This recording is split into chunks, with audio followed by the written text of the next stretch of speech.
Hey everyone, David Dunkley Fine Millinery. I'm here at my shop and I was thinking that I would make a quick video because I often am donated things by people, and some of you may remember that a couple years ago, actually I think it was last year, I had a lovely gentleman donate a block collection from the 20s and 30s.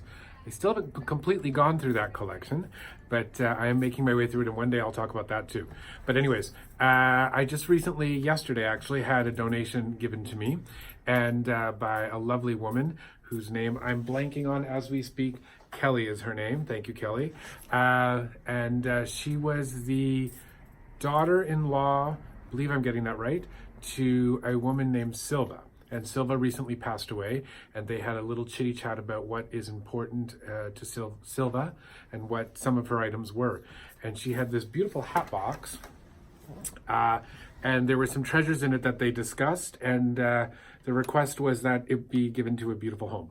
So a loving home, perhaps. So that would be us, or here at DDFM. So I just thought I would share that with you because I thought it was a beautiful gift. Thank you. And so here's the box. It's a gorgeous hat box, I'm guessing from the late 40s, early 50s. It's very well made. But what is beautiful and spectacular for me is the treasures that are found inside. So here, there's Silva's beautiful linen apron. I believe this to be a gardening apron. There was great debate about what it could and could not be, but we're fairly certain it's gardening because of how deep the V is right here. But check out how beautiful the embroidery is on that. It's linen. I think it's pretty spectacular. So there was that was in the box. And then for you Canadians and Torontonians, we have a vintage Holt Renfrew box. For some of us, it might not be so vintage, but for you younger kids, it's vintage.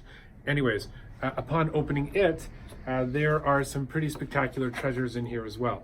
A beautiful random sample of ostrich feathers, dyed ostrich feathers right here, a pheasant feather.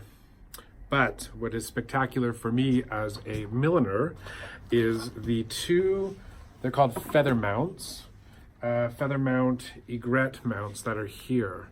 And aren't those beautiful? Look at those. I am so pleased with those. Not sure what I'll make with them, but I'm pretty excited by it. So what is spectacular about these and unusual is you can see there, it still has the beak on it, or the little head and beak. So while that may gross out some of you, it was a fashion at a certain time. And but what is unusual for me as a hat maker is I often find egret feathers. Well, I shouldn't say often, I find them. They're getting more and more rare as time goes on. They are an endangered species, so we're no longer allowed to kill those birds, but we are allowed to use them for artistic reasons and purposes here in Canada. So hence, they were a gift, and I can use them for that, and I will make some art piece with it. But I've never seen them with the head, and while that's a bit nerdy of me, I'm quite fascinated by that, so interesting. So that's two things out of this box. And then as we dig deeper into the box, we have the most interesting little, I'm going to guess this is from the 50s because I kind of recognize the tool and the quality of everything. This is a hat from Pierre. From my understanding, Pierre was a Parisian milliner. So cute little thing. Love it, love it, love it. Digging a little deeper, there is a hat. And I'm not going to even try to pronounce this French hat maker's name because I will get it very wrong and I will sound very bad with my French. But anyways, this hat is peau de soie, vintage obviously, so that's 100% silk. There is silk velvet. This would have sat on the back of a head. And I'm gonna quickly step off camera and grab a mannequin. Coming. And here's the little mannequin girl. So this would sit on your head something like that. So I'm guessing late 40s. I'm guessing 40s actually.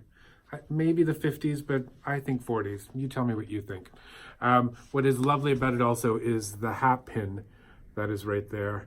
and has followed the hat. So originally I like to take kind of vintage finds like this, and I love to recreate something with it and make it new and fresh and kind of include it in my collection.